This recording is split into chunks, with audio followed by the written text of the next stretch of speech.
The morning air at Blackstone Military Academy cut like a blade, cold, sharp, unforgiving. The kind of cold that reminded a person they were alive whether they wanted that reminder or not. Lieutenant Commander Sloan Ashford stood alone on the parade ground at 0530 hours, 15 minutes before the cadets would arrive. The fog hung low and thick, turning the century-old buildings into gray ghosts. Above her, the American flag waited for the wind that would bring the day. She wore simple gray sweats. No insignia, no rank, nothing that would tell the world who she really was or what she had done in the darkest corners of foreign lands where America sent its most dangerous warriors. Her dark hair was pulled back in a regulation bun. Her face showed the weathered quality of someone who had spent years under harsh sun and harsher circumstances. At 36, she looked both younger and older than her years, younger in body, older in eyes. Those eyes were what people noticed if they looked closely enough. Most didn't. They saw a woman of average height and unremarkable build and made their assumptions accordingly. They saw what they expected to see. They never saw the predator. Sloan closed her eyes and breathed. In for 4 counts, hold for 4, out for 4, the same breathing pattern she used before every mission, before every shot, before every moment when death waited on the other side of a decision measured in fractions of seconds. Behind her closed eyelids, she saw it again. Always saw it when the morning was quiet like this. The dust, the blood, the way Lieutenant Declan Cross had looked at her in that final moment, his hand gripping her wrist with surprising strength for a man whose life was pouring out onto Afghan sand. Sloan opened her eyes. The memory retreated but never left. She felt alive when others were dead. There was a difference. The sound of boots on pavement pulled her from her thoughts. The cadets were arriving, 40 of them the senior class of Blackstone Military Academy, the institution that had produced generals and admirals and heroes for 72 years. Young men and women who dreamed of command of glory, of leading America's sons and daughters into battle. They had no idea what that really meant. Not yet. But they would learn, or they would break. Sloan turned to face them as they formed up. Their uniforms were immaculate. Their posture was textbook perfect. They looked like soldiers from a distance. Up close in her eyes, they looked like children playing dress-up in their parents' clothes. All except one. Cadet Garrett Brennan stood at the front of the formation, his bearing flawless, his jaw set with the confidence of someone who had never truly failed at anything in his 24 years. He was tall, broad-shouldered, with the kind of natural athleticism that made physical challenges seem easy. His uniform fit him like it had been painted on. Every crease was perfect. Every button gleamed. He was third-generation military. His grandfather had commanded a regiment in Korea. His father, Lieutenant General Thomas Brennan, currently commanded the 10th Mountain Division and had the ear of everyone who mattered in the Pentagon. Garrett Brennan had grown up knowing he was destined for command, for greatness, for a future written in the stars. Sloan had seen men like him before, confident, capable, convinced of their own superiority. She had served with some, led some, buried some. The senior cadet called the formation to attention. 40 bodies snapped into position as one. The sound echoed across the parade ground like a single crack of thunder. Colonel Wade Thatcher emerged from the administration building, his stride purposeful, despite the pronounced limp from the hip that had never quite healed right after Grenada in 1983. At 62, he still carried himself like the ranger he had been, like the warrior he remained in his soul, even if his body couldn't answer that call anymore. He stopped beside Sloan and surveyed the formation with eyes that had seen combat and command and the terrible price of both. Cadets, his voice carried across the field without effort, honed by decades of shouting orders over gunfire and helicopter rotors. This is your new physical training instructor, Lieutenant Commander Sloan Ashford. She brings extensive field experience to Blackstone. You will afford her every courtesy and respect, due her rank and position. He turned to Sloan and nodded once, a gesture of respect between warriors. Then he walked away, leaving her alone with 40 pairs of eyes studying her, evaluating her, judging her. She could feel their doubt like a physical weight. The women in the formation looked at her with cautious hope. The men looked at her with barely concealed skepticism. And Garrett Brennan looked at her with something close to contempt. She had expected nothing less. "Good morning," Sloan said. Her voice was calm, not loud, not soft, the voice of someone who knew she would be heard without needing to shout. "We have much to accomplish together. Today, we establish baselines, 12 laps around the perimeter, full gear. Begin now." For a moment, no one moved. They were waiting for something. Instructions. Preparation. The usual ritual of stretching and warm-up that preceded every physical training session they had ever experienced. Sloane simply stood and watched them, her expression neutral, her body relaxed, waiting. Garrett Brennan stepped forward slightly, his voice carrying the precise diction of someone raised in military academies and officers' clubs. Ma'am, standard protocol requires a warm-up period before distance running to prevent injury and ensure optimal performance. Sloane turned her gaze to him, really looked at him for the first time, saw the confidence, the entitlement, the absolute certainty that he was right and she was wrong, and that his words carried weight because of who his father was and what his future would be. She had served with men like him, the ones who thought their last name or their connections or their natural gifts made them leaders, the ones who had never learned the difference between authority and leadership, between rank and respect. Some of them had learned eventually, usually after people died because of their arrogance. Some of them never learned at all. In my experience, Cadet Brennan, Sloane said, her tone unchanged, conversational. Almost enemies don't wait for warm-up protocols. But if you prefer, you can perform extra stretching exercises after everyone else finishes their 12 laps. A ripple of suppressed laughter moved through the formation. Garrett's jaw tightened, a muscle jumping beneath his skin. His eyes hardened, but he said nothing. Military discipline held even if his ego had been bruised. 12 laps, Sloane repeated. Begin now. The formation broke. Cadets settled into their running pace, some fast, some measured, falling into the rhythm that would carry them through 6 miles. The perimeter loop was exactly a half-mile a distance every cadet knew intimately after 3 years at Blackstone. Sloane joined them, taking position at the back of the pack where she could observe, where she could catalog who struggled and who thrived, who helped their battle buddies and who focused only on their own performance, who had the heart of a warrior and who was simply going through the motions. Garrett Brennan ran at the front, his stride confident and powerful, barely breathing hard. He glanced back, once his eyes finding Sloane, a question in them, or perhaps a challenge. She maintained her pace, steady, economical. Her breathing controlled through her nose, her footfalls silent, despite the gravel path, her body moving with the efficient grace of someone who had run this distance and 10 times this distance in conditions that would make this morning look like a pleasant stroll. By the 4th lap, the formation had stretched out like an accordion. The fastest runners pulled ahead. The struggling ones fell behind, their breathing labored, their forms deteriorating. But Sloane's pace never changed. Her breathing remained controlled. Her stride stayed consistent. She wasn't running to impress anyone. She was running like someone who had learned long ago that endurance meant survival, that conserving energy meant having reserves when the bullets started flying and the mission went sideways. And the only thing standing between your team and death was your ability to keep moving when every muscle screamed for rest.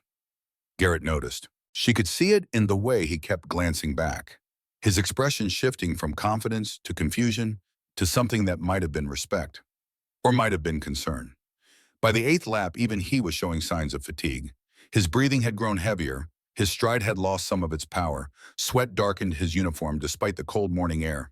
Sloane looked exactly as she had at the start, breath controlled, form perfect, like she could run another 12 laps without difficulty, because she could. When they completed the 12th lap, Sloane moved to the front of the formation as the cadets caught their breath, some doubled over, some on their knees, all of them showing the effects of 6 miles at pace. Recovery positions, she ordered, her voice carrying no hint of exertion.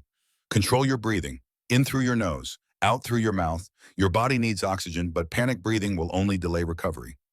She walked the line, observing each cadet's condition, making small adjustments to posture, offering brief comments on technique. When she reached Garrett, she paused. He stood at attention despite his fatigue, his pride refusing to let him show weakness in front of his peers. His breathing was controlled now, military discipline overriding physical discomfort.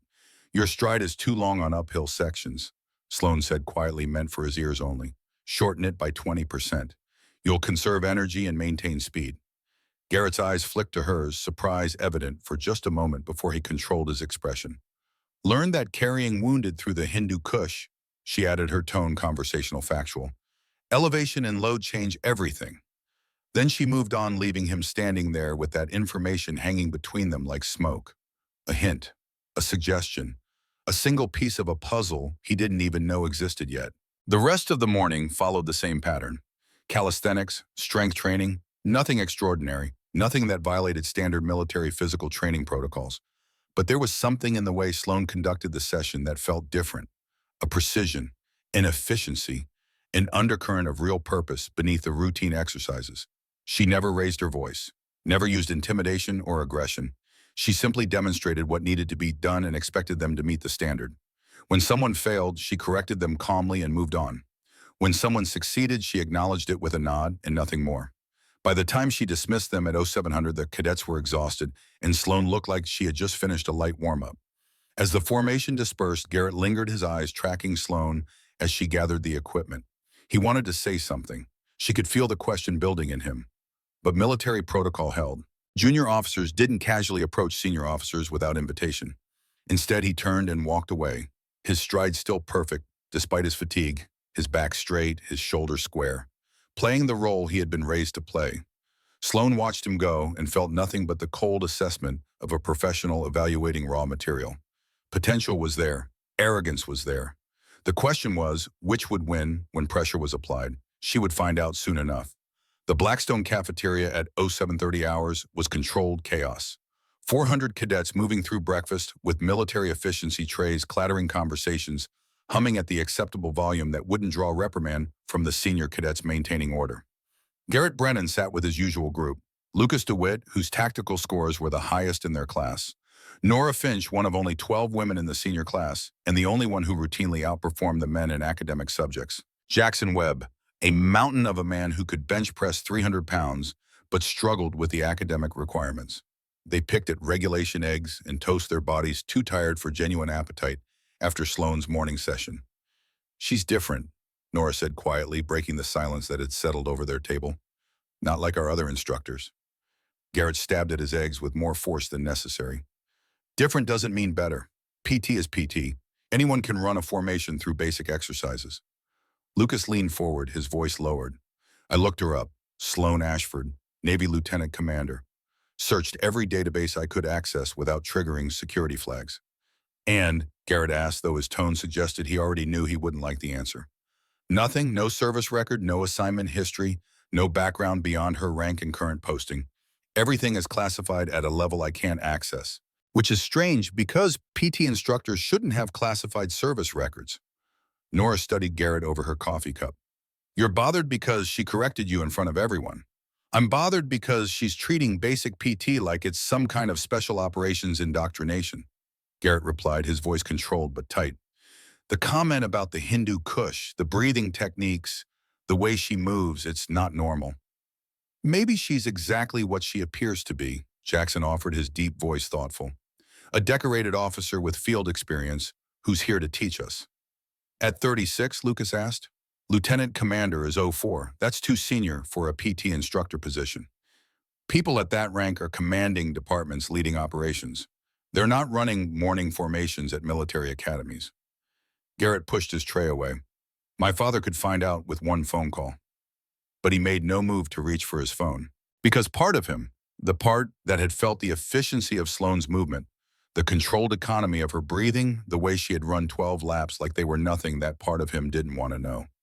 Or perhaps was afraid of what he might learn. They finished breakfast in silence, each lost in their own thoughts about the woman who had appeared at Blackstone without fanfare or explanation and had somehow managed to make 6 miles feel like the beginning of something much more significant. Across campus, in a sparsely furnished office that smelled of old wood and older discipline, Colonel Wade Thatcher sat at his desk reviewing a file marked with red diagonal stripes. The classification level required him to review it in a secure facility. The contents required him to question whether he was doing the right thing. The file belonged to Lieutenant Commander Sloan Ashford. The parts that weren't redacted painted a picture of a warrior who had operated at the highest levels of naval special warfare. SEAL Team 6, DevGru, the most elite counterterrorism unit in the American military. 14 deployments across 3 continents, 187 combat missions. Sniper specialist with confirmed kills in triple digits. Silver Star for valor. Purple Heart for wounds received in action. A career that would have been remarkable for any operator. For a woman who had fought to earn her place in a community that had been exclusively male for its entire history, it was extraordinary. But the file also told another story, one written between the lines in the dates and locations and mission designations. It told of loss, of sacrifice, of the price paid in blood and nightmares, and the kind of wounds that never showed on the body. Operation Heron's Flight, Helmand Province, Afghanistan, 2012. The mission where Lieutenant Declan Cross had died, where Sloan Ashford had assumed command of her team after taking shrapnel to the neck and had led them through 36 hours of hell to reach extraction, where she had earned her Silver Star and a scar that marked her as someone who had walked through fire and survived. Thatcher knew that mission, not the classified details, but the shape of it, the weight of it. He had been there in spirit because he had been in similar positions, making similar decisions, watching good men die while knowing that the mission had to continue regardless. He closed the file and looked at the photograph on his desk. Himself 20 years younger, standing in desert fatigues beside a Marine gunnery sergeant with a wide smile and eyes that had seen too much.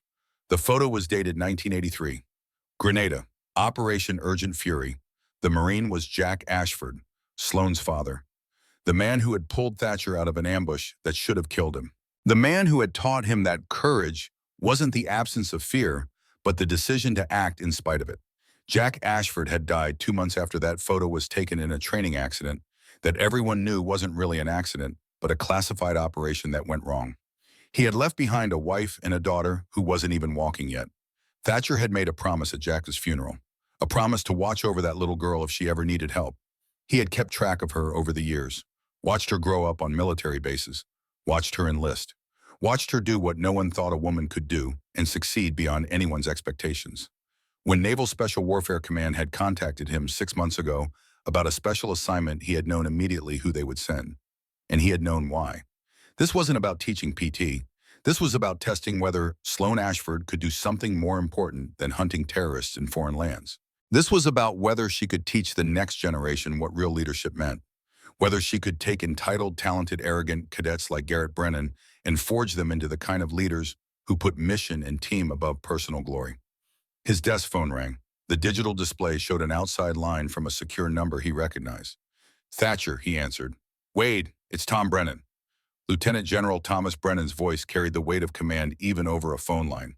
They had served together decades ago, had been friends once before rank, and politics had driven a wedge between them that professional courtesy barely covered. "Tom, what can I do for you?" "You can tell me about the lieutenant commander you've assigned as my son's PT instructor." "Sloan Ashford. I've made inquiries. Her file is sealed tighter than classified nuclear protocols." "Who is she, Wade?" Thatcher leaned back in his chair, considering his words carefully. "She's a decorated naval officer with extensive field experience. Exactly the kind of instructor your son needs." "That's not an answer. It's the only answer I can give you, Tom. Even at your level, some things remain compartmentalized." Silence on the line. Then carefully, "Wade, if this is about making a political statement regarding women in combat roles, this is about preparing future officers for the realities they'll face if they're fortunate enough to reach command positions." Thatcher interrupted, his voice hardening. "You asked me to give Garrett no special treatment, to hold him to the same standards as every other cadet. I'm doing exactly that, by assigning him an instructor who appears to be significantly overqualified for a basic PT position. By assigning him an instructor who can teach him things he'll never learn from textbooks or family connections. Trust me on this, Tom, or don't. But I'm running this academy, and this assignment stands." Another pause, longer this time.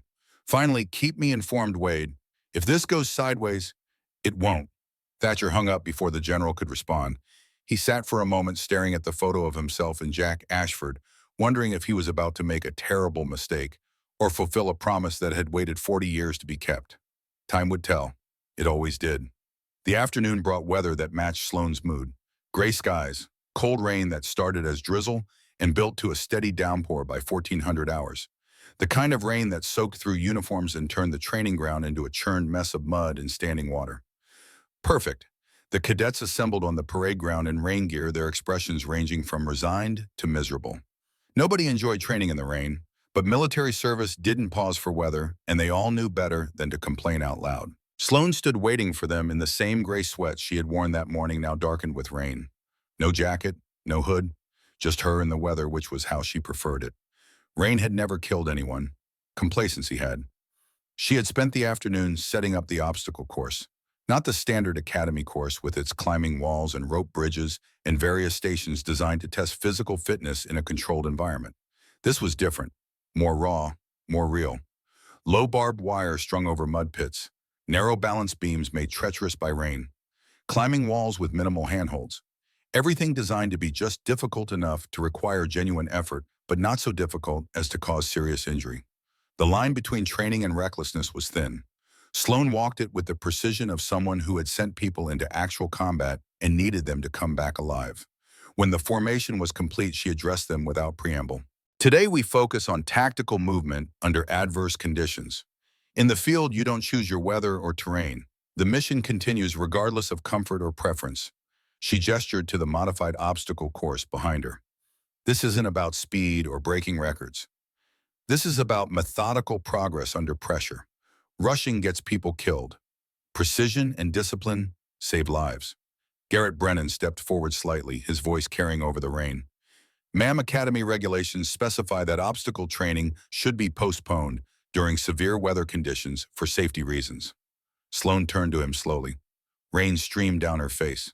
She didn't blink, didn't wipe it away, just looked at him with those eyes that had seen things he couldn't imagine. Cadet Brennan, are you concerned about safety or about getting your uniform dirty? A few suppressed laughs rippled through the formation. Garrett's face flushed anger, flickering across his features before he controlled it. I'm concerned about proper protocols, ma'am. Protocols, Sloan repeated, as if tasting the word. Tell me, Cadet, when your convoy hits an IED during a monsoon and you're evacuating wounded under fire with visibility near zero, which protocol covers that scenario? Garrett had no answer. The question hung in the rain-soaked air between them, heavy with implications he was only beginning to understand. The ground doesn't care about your protocols. Sloan continued, her voice carrying to the entire formation despite the rain. It doesn't respect rank or regulations or the name on your uniform. It tests you equally without mercy or favor. She turned to address everyone. First evolution, low crawl under wire, 20 yards. Maintain weapon control at all times. Training rifles are at the starting line. When you reach the end, return to formation. First squad move out. The cadets broke formation, collecting weighted training rifles before taking positions at the starting line. The first group began their crawl, immediately struggling with the slick mud that seemed determined to swallow elbows and knees with each movement forward. Sloan moved alongside the course, observing technique without interference. Most adopted inefficient methods, failing to use their legs properly, allowing their backs to rise too high toward the wire above them. They had learned the movements in dry conditions on forgiving ground. This was different. When Garrett's turn came, he attacked the course with determination, moving faster than the others, trying to prove something. To himself, to her, to the formation watching. Halfway through, his rifle sling caught on the wire.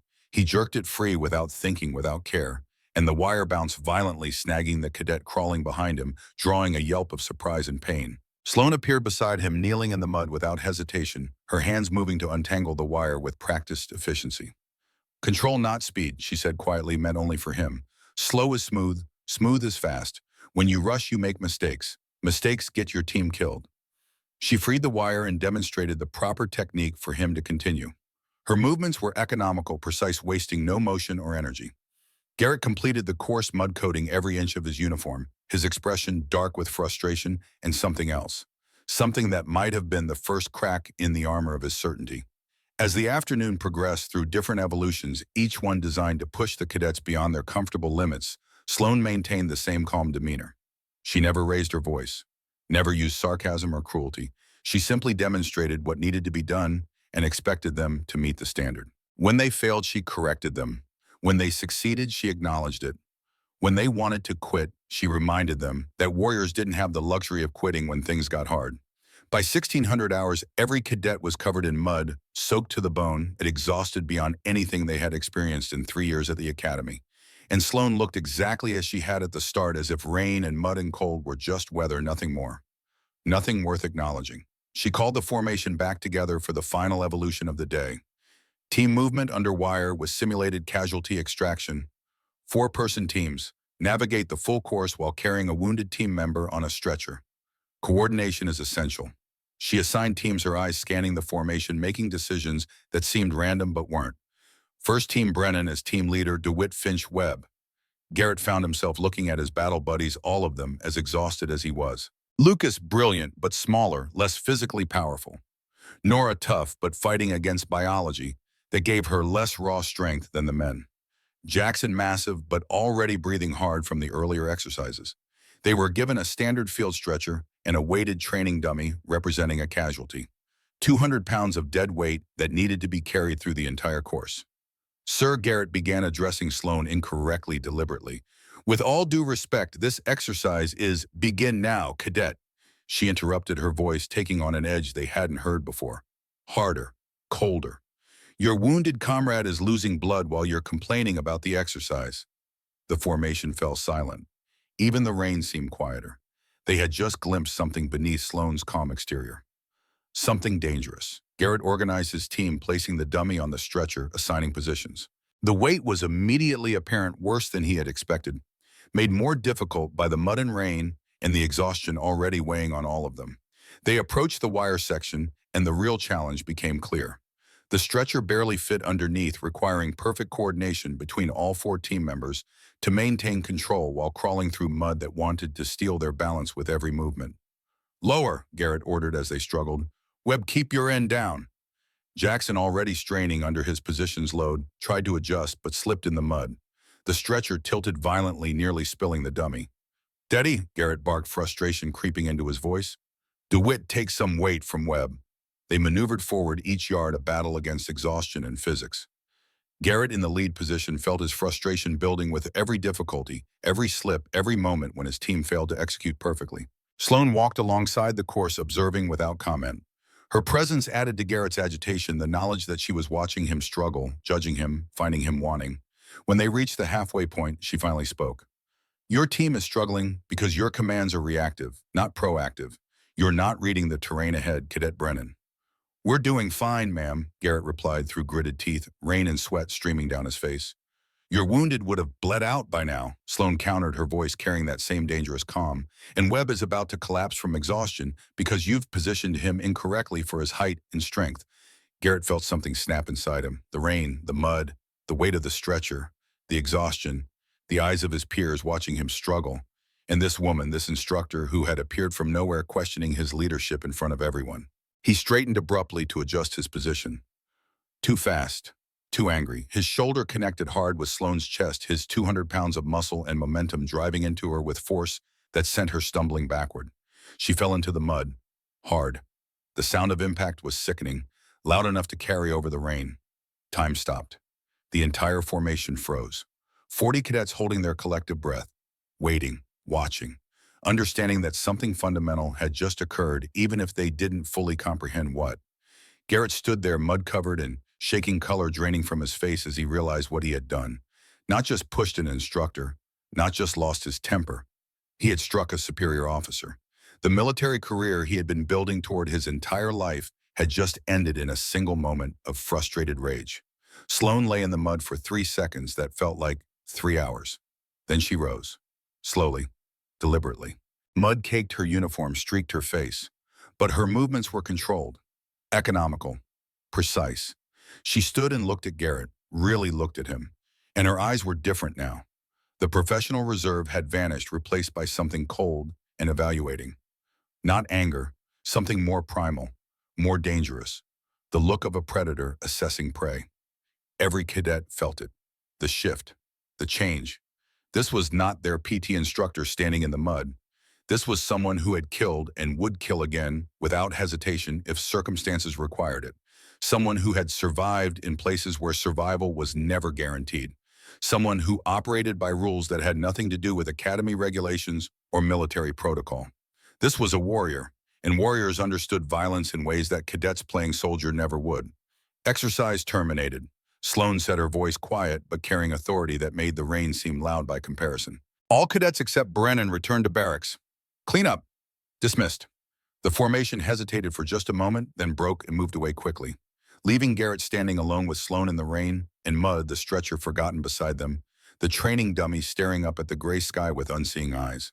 Sloane approached him slowly, stopped an arm's length away, studied him with that unnerving gaze that seemed to catalog every fear, every weakness, every lie he told himself about who he was and what he was capable of becoming. Do you know what you just did, Cadet Brennan? She asked. Garrett stood at rigid attention, eyes forward, every muscle locked in perfect military bearing. I assaulted a superior officer, ma'am. I accept whatever punishment. No, she cut him off. In tactical terms, what you just did was compromise your entire team. In the field, your action would have left the wounded, exposed your team, disorganized, and likely resulted in additional casualties.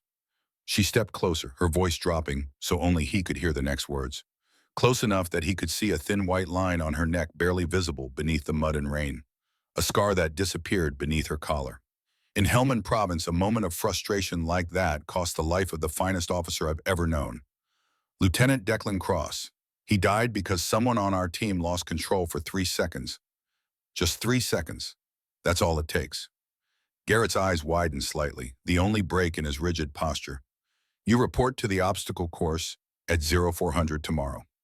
Sloane continued, her voice returning to normal volume. You will undergo a special training evolution designed specifically for you. 24 hours of continuous operations. Come prepared. Bring only what you can carry for 20 miles. She paused, studying him one more time. And Cadet Brennan, bring every ounce of that famous family endurance you're so proud of. You'll need it. Then she turned and walked away across the muddy field. Her back straight, despite the mud coating her uniform, her stride never faltering. Leaving Garrett standing alone in the rain, shaking not from cold, but from the first genuine fear he had felt since arriving at Blackstone Military Academy. Behind him, the training dummy on the stretcher stared up at the sky, waiting, patient, like all casualties waiting for someone to care enough to carry them home.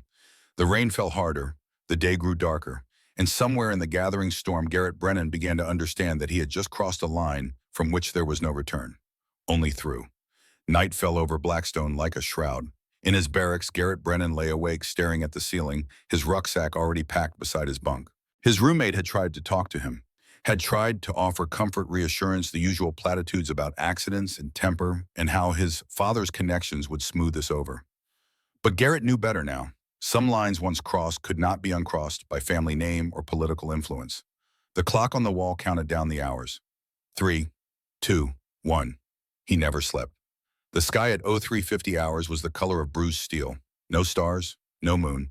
Just the kind of darkness that reminded a person how small they were against the indifference of the world. Garrett Brennan stood at the edge of the obstacle course, his rucksack weighing 60 pounds on his shoulders, every item packed with the precision his father had taught him. Water, rations, first aid kit, spare socks, rain gear, everything by the book, everything regulation. His mind kept replaying that moment when his shoulder had connected with Commander Ashford's chest, the way she had fallen, the way she had risen with eyes that belonged to someone who had seen death and dealt it in return. Commander Ashford had offered him something else, something that felt both like mercy and like judgment deferred.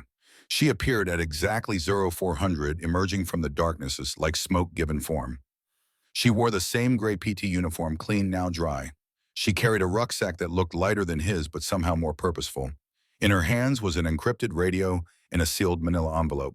She stopped 3 feet from him and studied his face in the pre-dawn darkness. Garrett forced himself to meet her gaze, though everything in him wanted to look away from those eyes that saw too much. Do you know why you're here, Cadet Brennan? Her voice was quiet, conversational, almost as if they were discussing the weather and not his future. To receive disciplinary training for my actions yesterday, ma'am. No, she shook her head once. Discipline is what prevents actions like yesterday. This isn't punishment, Brennan. This is education. She held out the radio and envelope. You will complete a series of tasks without knowing their purpose or the overall objective. In the field, you rarely have complete information. You execute your portion of the mission with the tools and intelligence provided, trusting that your commander has the full picture. Garrett took the items, feeling their weight in his hands. Real weight, physical and otherwise. Today, I am your commander, Sloane continued. You will complete every task I assign without question, without complaint, without the luxury of understanding why. Because that is what real operators do. They trust the mission even when they cannot see the whole picture. She stepped closer. Close enough that Garrett could see the scar on her neck more clearly now in the growing light. A thin white line that disappeared beneath her collar. Evidence of violence survived. Your first task begins now, she said. Navigate to these coordinates. She handed him a card with numbers written in precise handwriting. Open the envelope only when you reach the location. You have 40 minutes. Garrett looked at the coordinates, calculated quickly. This is nearly 5 miles from the academy, ma'am, through difficult terrain. Then I suggest you start moving, cadet. Time is already counting down. There was no mockery in her voice, no anger, just professional expectation that he would perform or fail, and either outcome would teach him something he needed to learn. Garrett shouldered his rucksack and moved out at a steady jog, disappearing into the tree line that bordered the academy grounds. Behind him, Sloan watched until he was gone, then reached for her own radio. "Thatcher, this is Ashford. First evolution underway." Colonel Wade Thatcher's voice crackled back immediately. "Acknowledge, Commander. Observation team is in position. Try not to break the General's sun on the first day." "No promises, sir." She retrieved a tablet from her gear and activated the tracking application. Garrett's position appeared as a blue dot moving steadily northeast through the wooded training area. She had given him coordinates that would test his land navigation skills, his ability to maintain pace under load, and his capacity to think clearly while his body was already fatigued from lack of sleep. The real test, though, would come later, when exhaustion had stripped away the facade of confidence and training had given way to instinct. That was when she would see who Garrett Brennan really was beneath the uniform and the family name and the expectations that had shaped him since birth. Sloan moved to her vehicle and followed at a distance, always staying ahead of him, always watching from positions he would never suspect. She had hunted men across 3 continents. Following one exhausted cadet through familiar territory was child's play. But somewhere in her chest, in the place where the shrapnel had missed her heart by 3 inches, she felt something that might have been hope, or might have been the echo of a voice from 12 years ago gasping through blood-filled lungs. She intended to keep that promise, even if it meant breaking this young man down to his foundation and rebuilding him from the ground up, especially if it meant that. Garrett reached the coordinates with 2 minutes to spare his legs, burning his lungs working hard in the cold morning air. The location was a small clearing deep in the woods, marked only by a weathered trail marker and the remnants of an old stone wall. He opened the sealed envelope with hands that trembled slightly from exertion. Inside was a single page of paper with precise instructions written in the same handwriting as the coordinates. "Locate the supplied cache hidden within 30 meters of this position. Extract only what you need to continue the mission. Proceed to secondary coordinates provided in the cache. Avoid detection by roving patrols. Time remaining for this phase 2 hours." Garrett looked around the clearing. 30 meters gave him a search radius that included dense underbrush, the stone wall, and several large trees. He began a systematic grid search, moving carefully, aware now that he was being evaluated not just on task completion, but on methodology. He found the cache 15 minutes later, buried beneath a section of the stone wall that had been carefully disturbed and then restored. Inside a waterproof container were more sealed envelopes, a detailed topographic map of the training area, and a compass that looked military issue, but had unusual markings he didn't recognize. He took what seemed essential, left what seemed redundant, and opened the next envelope. Inside was not coordinates, but a riddle. "Where the eagle watches the parade but never salutes, you will find the next truth. Where boots have walked for 70 years, but trees remember older wars, you will find direction. Where water flows uphill to serve those who serve you, will find purpose." Garrett stared at the riddle, his tired mind working through the clues. The eagle that watches the parade. That had to be the statue outside the main administrative building. Boots walking 70 years. The academy parade ground, water flowing uphill. The old pump house that supplied the academy with water from the underground spring. 3 locations, 3 more tasks. And he had less than 2 hours to reach all of them while avoiding the roving patrols that Commander Ashford had mentioned. He checked the map, plotted the most efficient route, and started moving. He chose to circle the next clearing rather than cross it directly, some instinct warning him that the most obvious path was often the most dangerous. That instinct saved him. As he approached from cover, he saw 2 academy staff members in woodland camouflage positioned exactly where he would have emerged had he taken the direct route. They carried training rifles and radios and had the patient stance of people prepared to wait as long as necessary. Garrett felt a chill that had nothing to do with the morning temperature. This wasn't just an exercise. Commander Ashford had created a scenario that replicated real tactical operations, the kind where mistakes had consequences and assumptions got people killed. He circled wider, moving slowly, using the terrain to mask his approach. It cost him precious minutes, but he reached the first location undetected. Under the eagle statue, he found another cache with another riddle, this one pointing him toward the old chapel on the far side of campus. As Garrett worked his way through the challenges, Sloan tracked his progress from multiple observation points. She saw him circle the clearing instead of crossing it. Saw him pause to reassess when his first route proved blocked by a patrol. Saw him beginning to think like an operator instead of a cadet going through training motions.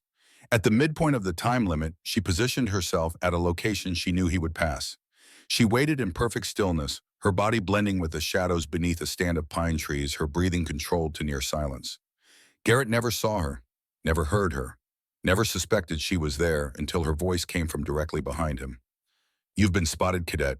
Mission compromised. He whirled weapon, coming up in an instinctive ready position, and found her standing less than 10 feet away. She had been there the entire time he had been studying his map, planning his next move, congratulating himself on avoiding the patrols. First lesson, Sloane said, her voice quiet but carrying absolute authority. Always secure your perimeter. In the field, that lapse would have cost lives. Garrett stood frozen, his heart hammering not from exertion, but from the visceral understanding of how completely she had controlled this situation. How easily she had approached within killing distance, without him having the slightest awareness of her presence. With respect, ma'am, he managed, keeping his voice steady through force of will. These aren't field conditions. This is a training exercise. Sloane stepped closer. Close enough that Garrett could see the scar on her neck. Clearly now could see the way her eyes never stopped moving, constantly scanning the environment, even while focused on him. Every exercise is preparation for the field, she said. Every moment of training should reflect the realities you'll face when lives depend on your decisions. The enemy doesn't distinguish between practice and real combat. Neither should you. She gestured to the envelope in his pocket. You've retrieved your next instructions. Continue the evolution. Your 40-minute window for this phase begins now. Then she did something that made Garrett's blood run cold. She simply turned and walked into the forest. No dramatic exit, no sound. She just moved between two trees and vanished as if she had never been there at all. Garrett stood alone in the clearing for 10 seconds, trying to process what had just happened. Then he forced himself to move to continue the mission, because standing still solved nothing, and time was counting down whether he was ready or not. But as he navigated toward the next objective, he found himself constantly checking over his shoulder, scanning the tree line, listening for footsteps that never came. Commander Ashford could be anywhere, could be watching from any angle, could be testing him in ways he wouldn't understand until the lesson had already been taught. For the first time since arriving at Blackstone, Garrett Brennan felt genuinely outmatched. The morning wore into afternoon, and the afternoon wore into Garrett's reserves of energy and mental clarity. The riddles led him on a route that covered nearly 15 miles of the Academy's training grounds, each location presenting new challenges that tested different aspects of tactical thinking. At the old pump house, he had to plan an approach that avoided observation from 3 different angles.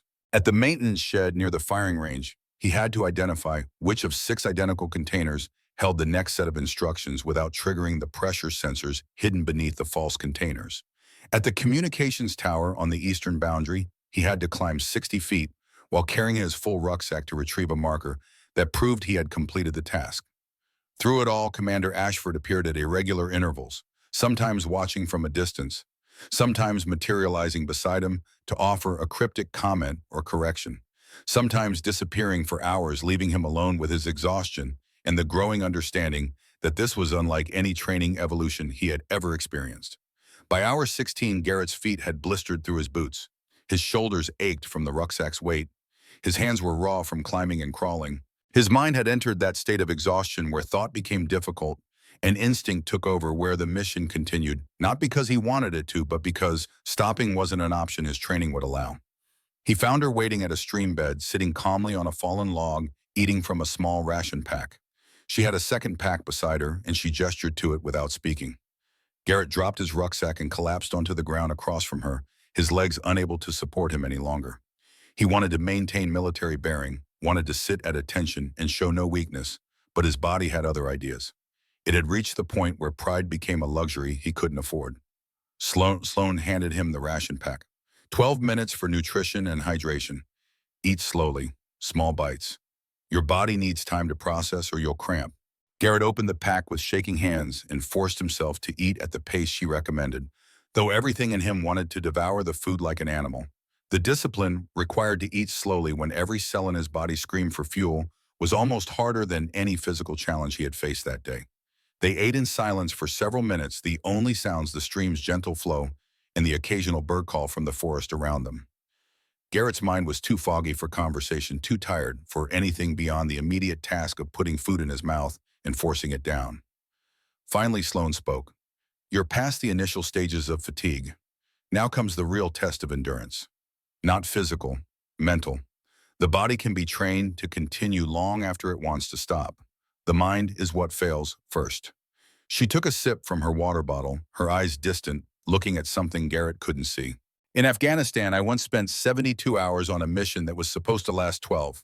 No resupply, minimal communication, continuous movement through hostile territory where every shadow could be Taliban and every rock could hide an IED. Her voice had changed, not softer but more human, as if she were speaking to him, not as an instructor to a cadet, but as one warrior to another, sharing the truth that could only be understood by those who had experienced it. When the extraction finally came, she continued, half my team was wounded. 2 couldn't walk. I was operating on pure instinct because my conscious mind was too exhausted for complex thought. Just putting one foot in front of the other. Just maintaining security. Just keeping everyone alive for one more minute, then another, then another. She turned to look at him directly, and Garrett saw something in her eyes that made him forget his own pain. A depth of experience, of loss of survival that went beyond anything he could imagine. That's when training matters most, Cadet Brennan. When your body is broken and your mind is foggy, but lives still depend on your next decision. Not the decision you want to make. Not the decision that feels comfortable. The decision that the mission requires. Garrett wanted to respond, wanted to say something that would demonstrate he understood, but the words wouldn't come. His throat was tight, and he realized with some surprise that he was close to tears. Not from the physical pain or exhaustion, but from the sudden understanding of the weight this woman carried, the responsibility she had borne, the decisions she had made in conditions he was only now beginning to taste in this controlled, safe environment. Permission to ask a question, ma'am, he managed. Granted. You were in combat operations, Afghanistan, real missions, not training. It wasn't really a question, but she answered anyway. 14 deployments, 187 combat missions, most of them classified. Most of them the kind of operations that never make the news because officially, they never happened. The numbers landed like physical weights, 187 missions, each one a moment when she had put on gear and picked up weapons and gone out to hunt or be hunted. Each one a roll of the dice where the stakes were lives and the house always had the advantage. I didn't know, ma'am, Garrett said quietly. I misjudged you. I thought you were just another instructor going through the motions. Sloane's expression didn't change, but something in her eyes might have been approval, or might have been acknowledgement that he was finally beginning to understand. Most people do, she said. Most people see what they expect to see. A woman, an instructor, someone who doesn't fit their image of what a warrior looks like. That's often an advantage in the field. People underestimate you right up until the moment you prove them catastrophically wrong. She checked her watch, a simple military timepiece with a scarred face that had clearly seen hard use. 2 minutes remaining. Then you move to the next phase. Reconnaissance and tactical assessment. She stood shouldering her rucksack with the ease of someone for whom such weight was as natural as breathing. Garrett struggled to his feet, his legs protesting his entire body, wanting to remain on the ground and sleep for approximately a week. But he stood, because she expected him to, because the mission wasn't complete, because somewhere in the past 16 hours this had stopped being about punishment or discipline and had become about something else, something he didn't have words for yet but could feel taking shape in the exhausted landscape of his mind. Sloan handed him another sealed envelope. Inside are your instructions for the final evolution. Reconnaissance of a simulated hostile position. Assessment of enemy strength and defensive capabilities. Proposed tactical approach for extraction of a high-value target. She paused, her eyes holding his. This is the part where I evaluate whether you've learned anything today, Cadet Brennan. Not about physical endurance, about judgment, about seeing the complete picture instead of just the part directly in front of you. Yes, ma'am. And Cadet, she stopped him as he turned to move out.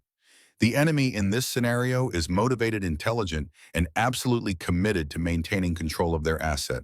Approach it the way you would a real mission, not the way you think I want you to approach it.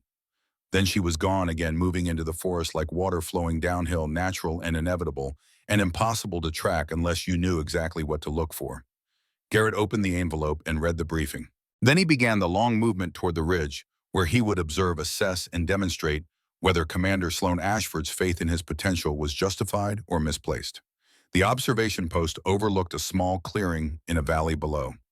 From this position, Garrett could see two academy buildings that had been repurposed as a hostile compound. Academy staff members played the roles of enemy combatants, moving in patrol patterns that looked random but weren't. Professional, deliberate, the kind of security that spoke to training and discipline. Inside one building, visible through a window, was a training dummy positioned to represent the high-value target. The hostage was under constant surveillance from at least two positions at all times, with overlapping fields of fire that would make a direct assault virtually suicidal. Garrett had been in position for 90 minutes, lying motionless in the underbrush, his body screaming at him to move, to stretch, to relieve the cramping in his legs and the burning in his shoulders. But he remained still, watching, cataloging patterns, building a picture of the defensive posture and the weaknesses inherent in any security system designed by humans. He didn't hear Commander Ashford approach, never sensed her presence until she spoke from directly beside him, her voice barely above a whisper. "What do you see?" Garrett kept his eyes on the compound below, forcing himself not to startle, though his heart rate had just spiked. 4 guards on rotating patrol, 2 stationary at the main entrance. Communication equipment in the northeast building suggests a command post. The hostage is held in the southwest building, 2nd floor, with visual surveillance from both guard posts. He paused, considering. Standard approach would be impossible without detection. But there's a drainage culvert on the western perimeter that appears unmonitored. If it's large enough to traverse, it might provide access to the compound. Sloan made no comment, simply observed alongside him. The silence stretched, and Garrett continued his assessment, describing fields of fire, probable response times, potential extraction routes. After several minutes, she spoke. "You've been here 63 minutes without moving. Most beginners shift position every 10 minutes, compromising their concealment." It wasn't quite praise, but Garrett felt a small measure of satisfaction regardless. He had learned something, adapted, improved. "Your assessment is thorough," Sloan continued, "but incomplete. What haven't you considered?" Garrett frowned, mentally reviewing his analysis. Weather conditions could change visibility. Night would provide better cover but reduce our own visual capability without proper equipment. If the hostage is injured, extraction becomes more complicated. Think broader. Garrett felt frustration flickering at the edges of his exhausted mind. "Ma'am, I don't understand. Why are they holding a hostage, Cadet?" Sloan interrupted. "What's their motivation? What leverage are they seeking? How does that affect their behavior and their decision-making?" The questions struck Garrett like cold water. He had approached this as a purely tactical problem. Entry points, guard patterns, optimal timing. He had treated it like a puzzle to be solved through technical proficiency and physical skill. He hadn't asked why, hadn't considered the human and strategic dimensions that would shape everything about how this situation would actually unfold. Sloan's voice took on a different quality now. Quieter, more personal, the voice of someone speaking from experience rather than instruction. "In Helmand Province," she said, "we were sent to extract a high-value intelligence asset who had been captured by insurgents. Our initial assessment was similar to yours, focused on entry points, guard patterns, optimal timing. We planned a textbook operation based on solid tactical principles." She paused, and Garrett could feel the weight of what was coming next.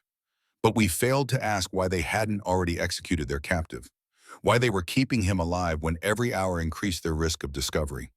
We didn't consider that the capture might be bait, that they might be waiting for exactly what we were about to give them." Garrett turned his head slightly to look at her, though she continued watching the compound below. "Lieutenant Declan Cross led that mission," Sloan continued, her voice tight with control. "Best officer I ever served with. Brilliant tactical mind, absolute integrity. He made the same mistake you just made. Saw the immediate problem without asking the larger questions." Her hand moved unconsciously to the scar on her neck. "When we went in, they were ready. Not just ready, waiting. The ambush was perfectly positioned. The RPG hit our extraction point 3 seconds after we reached it. Declan saw it coming. He had just enough time to throw himself between the blast and the rest of us." The words hung in the air like smoke. Garrett felt something cold settle in his chest, the understanding that he was hearing about the moment that had defined Commander Ashford's entire approach to leadership, to training, to the mission that had brought her to Blackstone.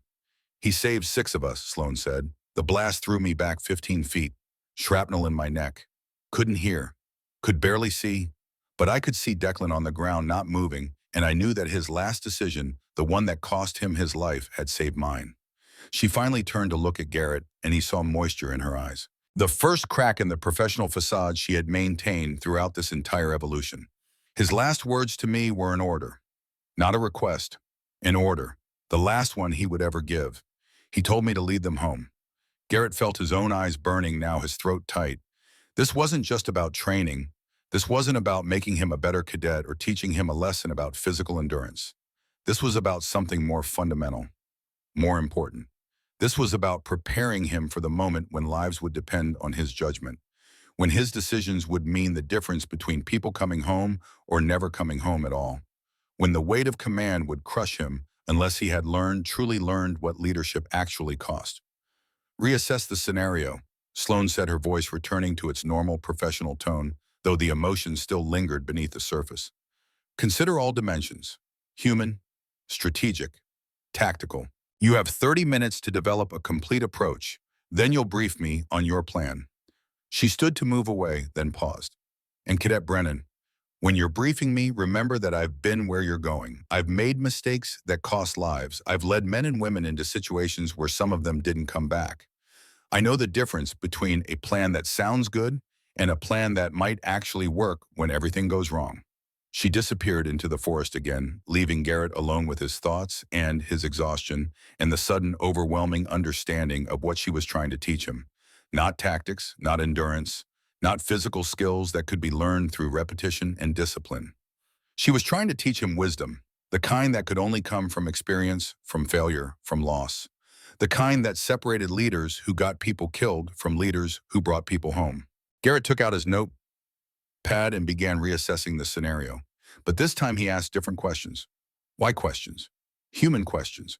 Strategic questions that went beyond the immediate tactical puzzle.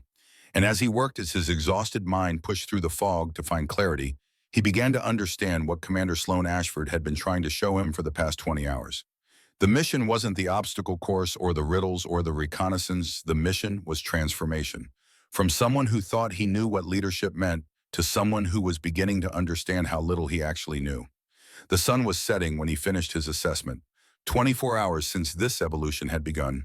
24 hours that felt like 24 years. But as Garrett looked at his notes at the plan he had developed that considered not just tactics but motivation, not just immediate action but second and third order effects, he felt something shift inside him.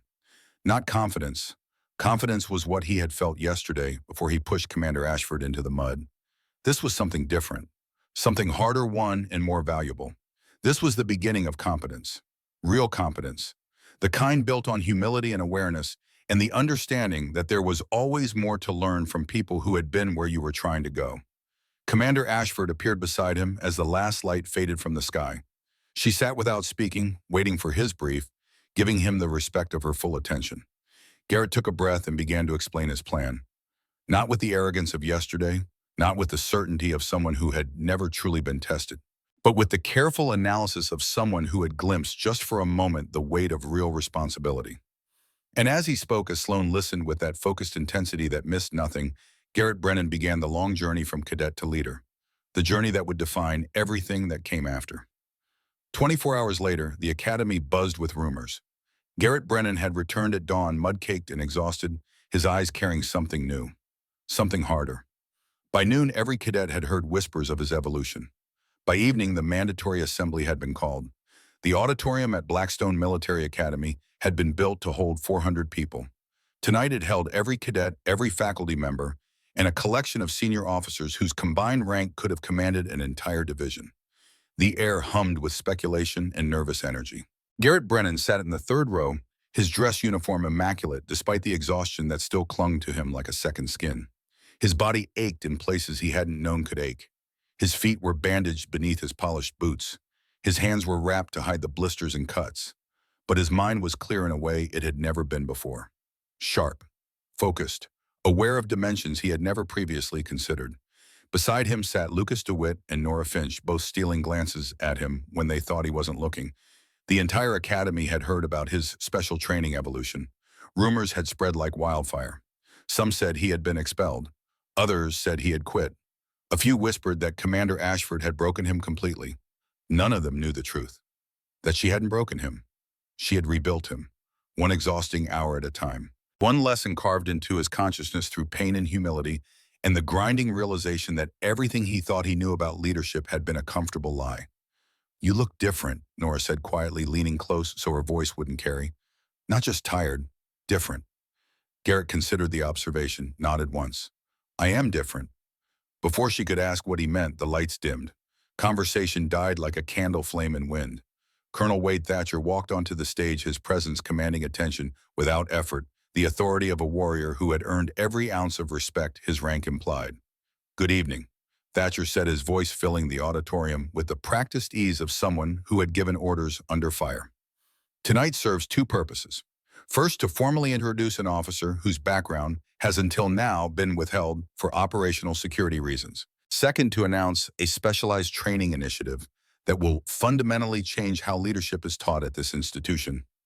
The auditorium remained absolutely silent, waiting, breath held in 400 pairs of lungs. "Lieutenant Commander Sloan Ashford," Thatcher continued, and Garrett felt his pulse quicken at the name, "joins us from the Naval Special Warfare Development Group. Some of you may know this organization by its more common designation, SEAL Team 6, DevGru, the most elite counterterrorism unit in the United States military." The silence shattered into gasps and whispered exclamations.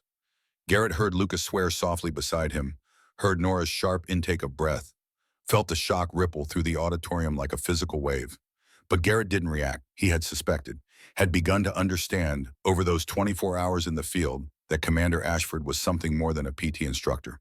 The way she moved, the way she appeared and disappeared like smoke, the way she spoke about combat operations with the casual familiarity of someone who had lived in that world for years. "Commander Ashford served 14 deployments across 3 continents," Thatcher said, his voice cutting through the noise, demanding silence again. 187 combat missions in the most hostile environment on Earth.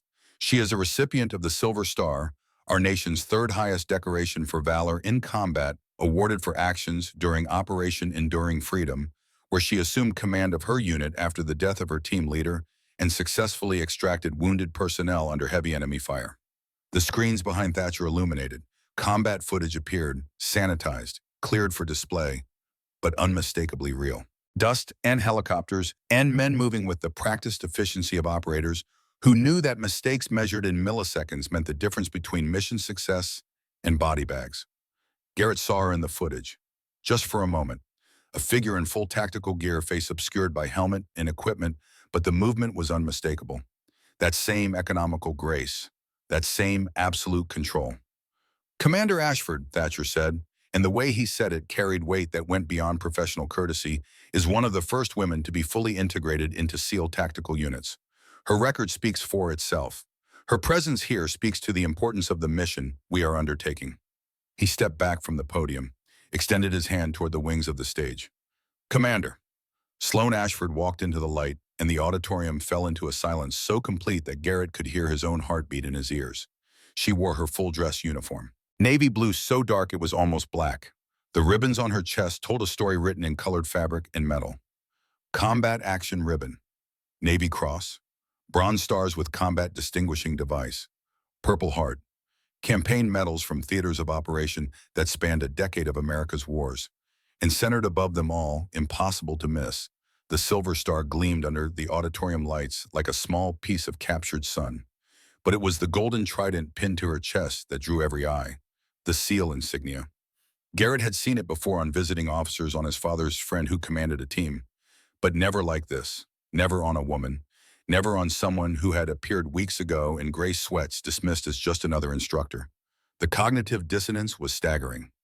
Sloan approached the podium. Her stride was measured, confident, not the aggressive swagger some operators affected, just the quiet certainty of someone who had walked through fire and emerged to tell about it. She surveyed the auditorium, her eyes moving across the assembled cadets with that same evaluating gaze Garrett had come to recognize over the past weeks, cataloging, assessing, seeing things that others missed. "Cadets of Blackstone Military Academy," she said, and her voice carried the same calm authority it always had, though now it resonated with new meaning. "I have observed you for several weeks. Many of you possess the fundamental qualities necessary for military leadership: physical capability, mental acuity, dedication to service. These are the baseline requirements. The price of admission. She paused, letting the words settle. Few of you understand what leadership actually means when theory meets reality. When decisions carry permanent consequences. When the lives of American service members depend on your judgment in conditions where clarity is a luxury you cannot afford. The combat footage continued playing behind her, silent now. Just images of war, real war, not the sanitized version presented in recruitment videos or action movies, but the grinding, exhausting, terrifying reality of men and women operating in environments designed to kill them. This auditorium is comfortable, Sloan continued, climate-controlled, safe. You can sit here and study leadership theory and tactical principles and military history, and you can graduate believing you understand what command means.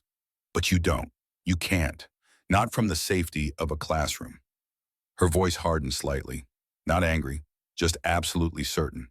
No textbook can teach you how decisions feel when lives depend on the outcome. No simulator can replicate the moment when fear and duty occupy the same space in your mind, and you have 3 seconds to choose which one wins. No academic exercise can prepare you for the weight of bringing some people home while knowing that others never will. Garrett felt those words in his chest like a physical impact. He had tasted that weight during his evolution. Just a small sample, a controlled dose, but enough to understand that the real thing the weight Commander Ashford carried was something that would break most people before they learned to bear it. In Helmand Province, Afghanistan, Sloan said, her voice softening slightly, becoming more personal. I served under Lieutenant Declan Cross. He was the finest officer I have ever known. Brilliant tactical mind, absolute integrity. The kind of leader who inspired loyalty not through rank but through example. Through the demonstrated willingness to sacrifice everything for his team. The screens changed. A photograph appeared. A young man in desert camouflage standing beside a younger Sloan Ashford, both covered in dust, both smiling despite the exhaustion evident in their eyes. The caption read, Team 6, Operation Heron's Flight, Helmand Province 2012. When our operation went catastrophically wrong, Sloan continued, and Garrett heard the emotion beneath her control. Now the grief that years had tempered but never eliminated. Lieutenant Cross had seconds to make a decision. An RPG was incoming. Our team was exposed. He could have taken cover, could have tried to survive. Instead, he threw himself between the blast and the rest of us. She touched her neck, that unconscious gesture Garrett had seen before, fingers tracing the scar that marked where death had come within inches of claiming her. He saved 6 lives that day. The cost was his own. His final words shaped every decision I've made in the missions I've conducted since. The auditorium remained silent, not the silence of shock anymore. The silence of reverence, of understanding that they were hearing something sacred. A warrior's confession, a leader's burden laid bare. That is the standard against which I measure leadership, Sloan said, her voice returning to its normal strength. Not because I expect all of you to die for your teams, but because the men and women who will eventually serve under your command deserve leaders who understand what Lieutenant Cross understood. That leadership isn't about authority or glory or advancement. It's about responsibility. For mission, for personnel, for decisions that echo long after you've left the field. She straightened her military bearing, perfect, her eyes clear. The program Colonel Thatcher has authorized will provide you with experiences that approximate the mental, physical, and emotional demands of actual operations. Not through artificial hardship or pointless suffering, through carefully structured scenarios designed to reveal who you are when comfort and certainty are stripped away. Thatcher stepped forward again. Participation at basic levels will be mandatory for all cadets. Advancement to higher tiers will be by selection only based on demonstrated capacity for growth and leadership potential. Commander Ashford will direct the program with full authority to modify curriculum as necessary. He paused, his eyes sweeping the auditorium. Some of you will excel. Some will discover that your strengths lie in other aspects of military service. Both outcomes are acceptable. What is not acceptable is graduating from this institution without understanding the true weight of command, the true cost of the decisions you will make if you are fortunate and cursed enough to reach positions where others' lives depend on your judgment. The briefing continued for another 30 minutes. Details about the program structure, training modules that would be implemented, safety protocols, and oversight mechanisms. But Garrett barely heard it. His mind was still processing the revelation, the confirmation of what he had suspected but hadn't wanted to fully accept. Commander Sloan Ashford was not just a decorated veteran. She was one of the most elite warriors America had ever produced. She had operated at levels most military personnel never even knew existed. She had done things and seen things that would remain classified for decades. And she had chosen to leave that world to teach, to pass on the lessons written in blood and sacrifice, to ensure that the next generation of leaders understood what Lieutenant Declan Cross had understood before an RPG ended his life on a dusty Afghan hillside. When the assembly concluded, cadets filed out in unusual silence, processing, absorbing, reconsidering everything they thought they knew about the woman who had been putting them through PT sessions while carrying a service record that belonged in military legend. Garrett remained in his seat as the auditorium emptied. Nora and Lucas looked at him questioningly, but he shook his head. They left without pressing, understanding that he needed this moment alone. Almost alone. Colonel Thatcher approached from the stage, his footsteps echoing in the nearly empty space.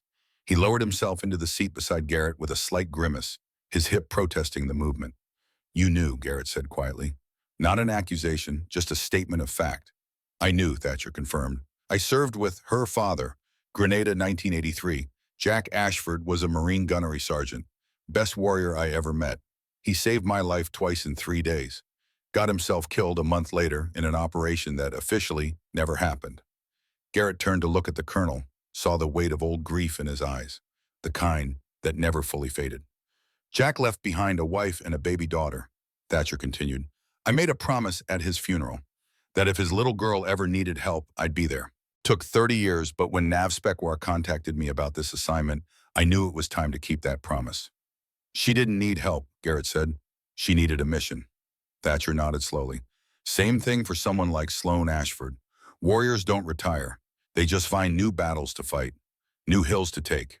For her, that battle is teaching entitled, talented cadets like you what real leadership means before you get people killed, learning it the hard way." The words stung, but Garrett accepted them. They were true. Would have been true 3 days ago. Were perhaps still true now, though he felt different than he had been. "Your father called again this morning," Thatcher said. "Wanted to know what I'd done to his son. I told him I'd given you an opportunity most officers never get, to learn from someone who's been where you're trying to go, someone who can teach you the difference between authority and leadership before that difference costs lives." He stood his hip protesting again. "She's requested a private meeting with you. Conference room 3, whenever you're ready." Then he was gone, his uneven footsteps fading into silence, leaving Garrett alone in the auditorium with his thoughts and his exhaustion and the strange mixture of fear and anticipation that came with understanding he was about to take another step into territory he didn't fully understand.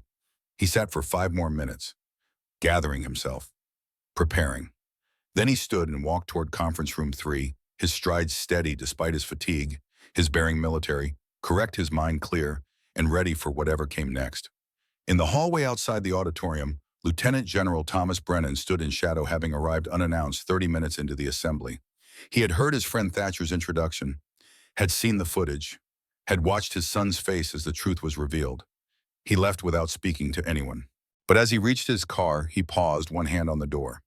In his pocket, his phone held a half-drafted message to the Secretary of the Navy demanding Ashford's removal.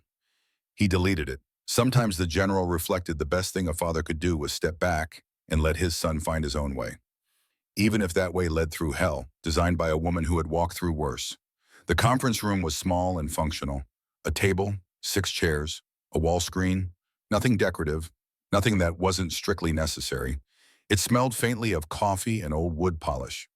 Sloan Ashford sat at the far end of the table, still in her dress uniform. She was reviewing footage on a tablet, her expression neutral, professional. Garrett recognized scenes from his 24-hour evolution, himself navigating through the forest, approaching objectives, making decisions.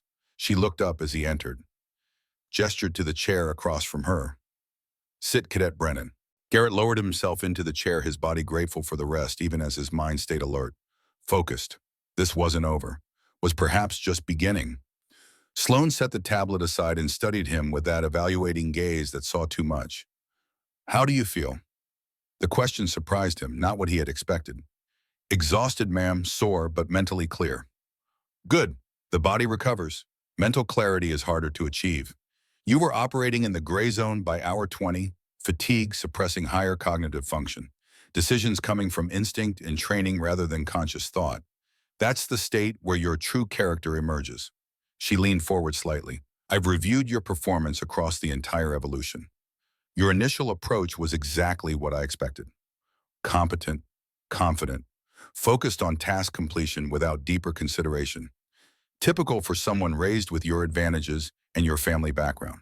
Garrett absorbed the assessment without reaction. It was accurate. He couldn't argue with accuracy. But you adapted, Sloan continued, after I told you about Lieutenant Cross, after you understood that this wasn't theoretical. You began asking different questions, considering dimensions you had previously ignored. Your final briefing demonstrated genuine tactical and strategic thinking, not just recitation of doctrine. She slid a folder across the table. Official, sealed with a classification marker. This is a nomination for the Joint Special Operations Command Advanced Leadership Development Program. 3 cadets per year from each service academy. Graduates are fast-tracked for command positions in Tier 1 units. SEALs, Delta, Rangers, the community where America sends its best when the mission cannot fail. Garrett stared at the folder without touching it. His mind was processing too slowly. This was what his father had wanted for him. What 3 generations of Brennans had worked toward. Command in elite units. The pinnacle of military achievement. But Garrett's hand didn't move toward the folder. Didn't reach for the prize that should have been everything he wanted. He stared at the folder. His father's voice echoed in his mind, years of expectations compressed into a single moment. This is what we've worked for. What Brennans do. Command, excellence, legacy. But another voice spoke now. Quieter. Commander Ashford's voice from earlier. Don't become your father. Become better. His hand trembled slightly as he reached for the folder. Not from exhaustion now. From the weight of choice. Of becoming something other than what had been planned for him since birth. This was an evaluation, he said quietly. Understanding finally clicking into place. The entire evolution. It wasn't punishment. It was assessment. Correct.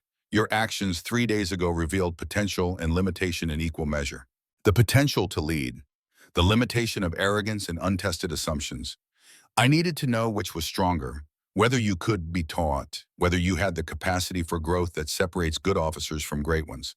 She tapped the folder.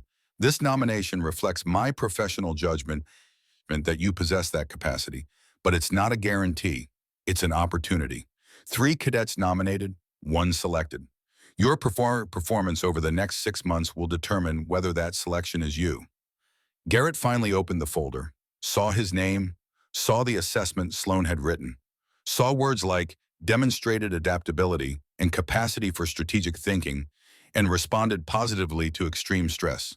But he also saw words like requires continued development and tendency toward overconfidence must be monitored, and leadership potential contingent on sustained growth. Fair, accurate, perhaps more honest than any evaluation he had ever received. Permission to ask a question, ma'am. Granted. While buying, Garrett looked up from the folder, meeting her eyes. Why invest this much effort in teaching me you've operated at levels most military personnel never reach? You've done things I can't even imagine. Why come here to teach cadets who will probably never face the kind of operations you conducted? Sloan was quiet for a long moment, her eyes distant, looking at something Garrett couldn't see. Because Lieutenant Declan Cross invested that effort in me. Because when I was young and arrogant and convinced I knew everything, he took the time to teach me what leadership actually meant. What it required. She touched the scar on her neck again, that unconscious gesture. He died keeping a promise. The promise that every leader makes to their team, even if they never say it out loud. The promise that you will do everything in your power to bring them home. That their lives matter more than your glory or your advancement or your fear. Her eyes refocused on Garrett, sharp, clear. I kept his promise, led the team home through 36 hours of hell, carried wounded, called in fire support, made decisions that haunt me but kept people alive. And when I finally reached extraction, when I finally collapsed in that helicopter with blood loss and exhaustion, I understood what he had been trying to teach me all along. What was that, ma'am? That leadership is the only thing worth dying for. That if you're not prepared to give everything, including your life, for the people under your command, then you have no business leading them into situations where that sacrifice might be required. The words settled over Garrett like snow, cold, heavy, undeniable. This was the truth that textbooks didn't teach. That family connections couldn't provide. That could only be learned from someone who had lived it and carried the scars to prove it. I don't know if I'm capable of that, Garrett said quietly, honestly, of being that kind of leader. No one knows until the moment comes, Sloan replied. That's what makes it terrifying and necessary. But the difference between leaders who rise to that moment and leaders who fail is preparation, is training, is having someone teach you the lessons before you have to learn them through blood. She stood signaling the end of their meeting. Report to the obstacle course at 0530 tomorrow. Regular PT resumes. But Cadet Brennan, you're not the same person who reported 3 days ago. Don't pretend to be. Don't fall back into old patterns because they're comfortable. You've seen what's possible, what's required. Honor that by becoming the leader you're capable of being. Yes, ma'am. Garrett stood as well, the folder clutched in his hand, feeling its weight that had nothing to do with paper and everything to do with the responsibility it represented. He turned to leave, but Sloane's voice stopped him at the door. Garrett, he turned back. She had never used his first name before. Always Cadet Brennan. The informality meant something. Meant this was personal now, not just professional. I see your father in you, she said quietly. The good parts, the dedication, the capability. But I also see what he never learned because he never had someone like Lieutenant Cross to teach him. That strength without wisdom is just violence waiting for an excuse. That confidence without humility is arrogance. That leadership without love for your people is just tyranny with better uniforms. She paused. Don't become your father. Become better. Become the leader he could have been if someone had cared enough to show him the way. Garrett felt those words lodge somewhere deep in his chest. A challenge. A burden. A gift wrapped in hard truth. I'll try, ma'am. Trying is insufficient. Do it. That's an order. Then she smiled. Just slightly. The first genuine smile Garrett had ever seen from her. It transformed her face, made her look younger, made the warrior facade crack just enough to reveal the human beneath. Dismissed, Cadet Brennan. Get some rest. Tomorrow's training will be challenging. Garrett left the conference room and walked through the empty corridors of Blackstone Military Academy. His feet carried him without conscious direction toward his dormitory, toward his bunk where sleep waited like a promise. But his mind was elsewhere. In a desert province in Afghanistan, where a man named Declan Cross had taught a young SEAL what leadership meant by demonstrating it with his final breath. Where Sloan Ashford had learned lessons written in blood and sacrifice that she was now passing forward to another generation. Where the chain of warriors stretched backward through time and forward toward an uncertain future, each link forged in fire, each one bearing the weight of all that came before. Garrett understood now that he was becoming part of that chain. That Commander Ashford was welding him into place with lessons that hurt because they had to, because real strength came from being broken and rebuilt stronger, because the alternative was graduating soft and unprepared and learning the hard truth when lives depended on knowledge he didn't possess. The next morning, as Garrett walked to the obstacle course at 0530, Lucas and Nora fell into step beside him. No words were exchanged, none were needed. They had seen the change in him, had heard Commander Ashford's speech, had begun to understand that Blackstone was no longer the academy they had entered 3 years ago. It was something more now, something harder, something real. By week's end, Lucas would volunteer for the next evolution. Nora would request a one-on-one session with Commander Ashford about intelligence operations. Jackson Webb would spend his evenings in the gym, no longer lifting for vanity, but training with purpose. The transformation had begun. Not just for Garrett, for all of them. He reached his room, collapsed onto his bunk without bothering to undress beyond removing his boots. Sleep took him immediately, pulling him down into darkness, where dreams mixed with memories of forests and exhaustion, and a woman's voice teaching him to see the world through different eyes. Tomorrow would come early. Training would continue. The work was never finished because warriors were never finished, just refined and tempered and shaped through endless repetition until excellence became instinct. But tonight, Garrett Brennan slept the sleep of someone who had been tested and survived, who had glimpsed the cost of leadership and not turned away, who had taken the first real steps on a journey that would define everything that came after. And somewhere in the darkness in her own quarters, Sloan Ashford sat at her desk and opened the wooden box that held her silver star. Beside it lay a photograph of herself and Declan Cross, both young, both smiling, both unaware that one of them had only months left to live. She traced his face with one finger, the gesture tender, reverent. I think you'd approve, Dec, she whispered to the photograph, to the memory, to the ghost that lived in the scar on her neck. One down, 399 to go. I'm keeping my promise. I'm leading them home. Every single one I can reach, just like you taught me. She closed the box gently, turned off the light. Let the darkness embrace her the way it had embraced her on countless nights in hostile territory where tomorrow was never guaranteed. But tonight she felt something that might have been peace, or might have been the satisfaction that came from knowing that Declan Cross's legacy would continue. That the lessons he had died teaching would be passed forward through her to cadets like Garrett Brennan, and through them to the warriors they would someday lead. The chain remained unbroken. The mission continued. And somewhere in the distance between past and future, between loss and hope, the work of transforming children into warriors, warriors into leaders, continued as it had for generations and would for generations more. One exhausted cadet at a time, one lesson carved into consciousness through pain and humility, and the slowly dawning understanding that leadership was not about glory. It was about service, about sacrifice, about the willingness to give everything, including life itself, for people who depended on your judgment in moments when clarity was impossible and mistakes were measured in body bags. This was what Sloan Ashford had learned, what she taught, what she would continue teaching until her body failed or her mission was complete, whichever came first. That was the order. That was the promise. That was the burden and the blessing and the only thing worth living for when everything else had been burned away by fire.